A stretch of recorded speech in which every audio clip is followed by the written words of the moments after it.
Bismillahirrahmanirrahim. Assalamualaikum warahmatullahi wabarakatuh. Raditu billahi robba wa bil islami dina wa bi muhammadin nabiyya wa rasulah. Rabbi shrahli sadri wa yassirli amri wahlul 'uqdatam min lisani yafqahu qawli.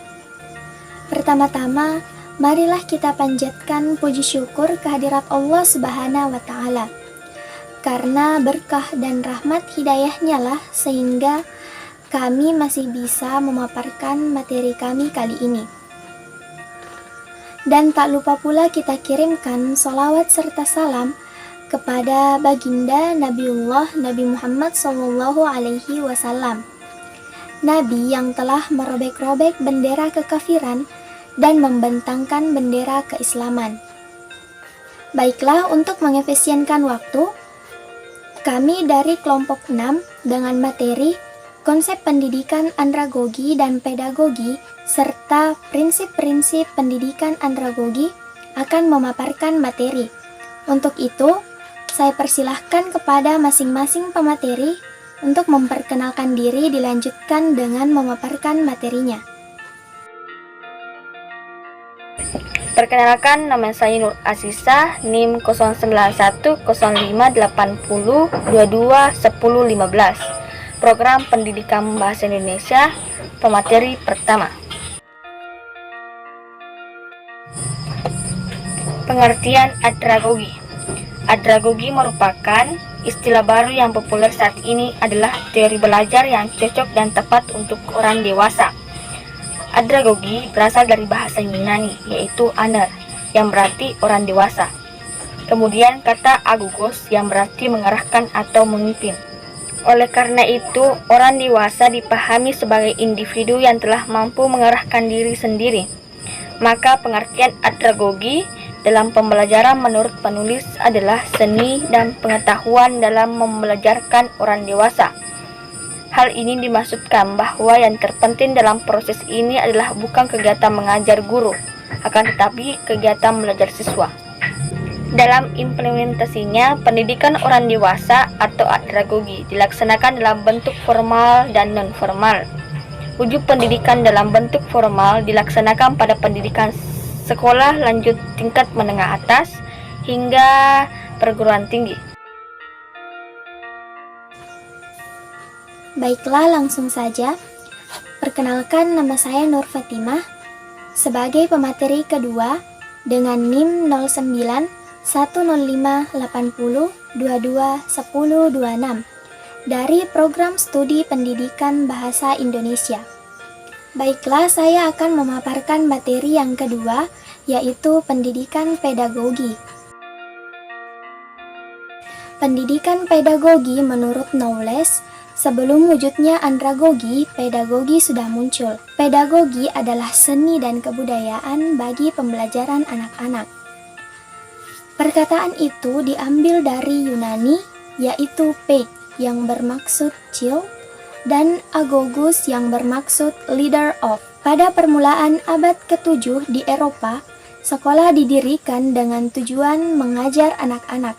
Sekolah dasar adalah sekolah yang mendidik anak-anak dalam menyalurkan ilmu keagamaan.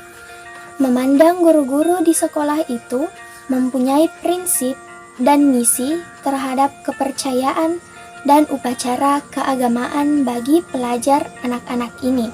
Mereka mengendalikan strategi pembelajaran yang dikenal sebagai pedagogi, yang bermaksud seni dan kebudayaan untuk pembelajaran anak-anak. Kami tidak mengatakan yang pedagogi adalah untuk anak-anak, dan andragogi adalah untuk orang dewasa saja. Memandang ada beberapa andaian pedagogi realistik untuk orang dewasa dan beberapa situasi dan beberapa andaian andragogi sesuai untuk anak-anak. Dan kami tidak mengatakan yang pedagogi itu buruk, manakala andragogi adalah yang baik. Setiap satunya mempunyai andaian yang munasabah, menurut Knowles 1979. Setiap orang dewasa mempunyai tanggapan yang spesifik dan menghargai segala bidang kerjanya, kebahagiaan, kekeluargaan, kehidupan, dan hubungan komunitinya. Subject matter kadangkala dibawa ke dalam situasi ini dan digunakan dalam bidang kerjanya sekiranya diperlukan. Fakta dan guru merupakan peranan kedua dalam sesi pembelajaran. Guru juga harus menyatakan tentang kepentingan pendidikan yang formal. Perkenalkan, nama saya Nur Apni Rukmini, NIM 09110580221058, Prodi Pendidikan Bahasa Indonesia, Fakultas Keguruan Ilmu Pendidikan. Di sini saya akan membahas tentang perbedaan pendidikan andragogi dan pedagogi, yang dimana pendidikan orang dewasa berbeda dengan pendidikan anak-anak. Pendidikan anak-anak akan berlangsung dalam bentuk asimilasi, identifikasi, peniruan, sedangkan pendidikan orang dewasa menitiberatkan pada peningkatan kehidupan mereka, memberikan keterampilan dan kemampuan untuk memecahkan permasalahan yang mereka alami dalam hidup mereka dan dalam masyarakat. Perbedaan antara konsep andragogi dan pedagogi adalah bahwa konsep andragogi berkaitan dengan proses pencarian dan penemuan ilmu pengetahuan yang dibutuhkan manusia untuk hidup, sedangkan konsep pedagogi berkaitan dengan proses mewariskan kebudayaan yang dimiliki generasi yang lalu ke generasi yang sekarang. Adapun asumsi-asumsi pokok teori belajar andragogi menurut Malcolm Knowles tahun 1970 dalam mengembangkan konsep andragogi. Mengembangkan 4 pokok asumsi sebagai berikut tersebut itu ada 4, yaitu pertama, konsep diri, 2, peranan pengalaman, 3, persiapan belajar, 4, dan orientasi belajar. Sedangkan pada orang dewasa mempunyai kecenderungan memiliki orientasi belajar yang berpusat pada pemecahan permasalahan yang dihadapi. Dan adapun menurut konsep diri orang dewasa tersebut, jika orang tersebut mampu mengambil keputusan bagi dirinya dan mampu memikul tanggung jawab dan sadar terhadap tugas dan peranannya. Perkenalkan, nama saya Arvina Arafah, NIM 09115802211010 sebagai pemateri keempat.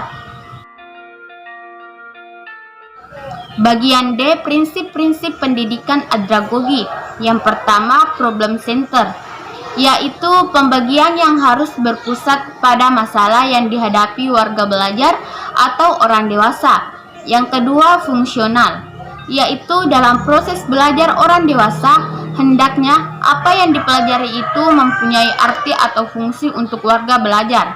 Sebab orang dewasa akan mau belajar apabila yang dipelajari ada manfaat bagi dirinya dalam kehidupan sehari-hari. Yang ketiga, yaitu experience center atau berpusat pada pengalaman. Pemusatan pelajaran pada pengalaman, maksudnya di sini bahwa dalam membelajarkan harus dipusatkan kepada pengalaman atau warga belajar. Perkenalkan, nama saya Muhammad Musa dengan NIM 09155802211052. Program Studi Bahasa Indonesia, pemateri kelima. Baik, saya akan melanjutkan materi yang dibawakan oleh teman saya, yaitu 4. Merumuskan tujuan dalam kegiatan belajar orang dewasa. Mereka dilibatkan sejak dari awal sampai dengan berakhirnya kegiatan belajar. Warga belajar ikut menentukan sendiri apa yang akan dipelajarinya, merumuskan tujuan yang akan dicapai, dan melaksanakan kegiatan belajarnya.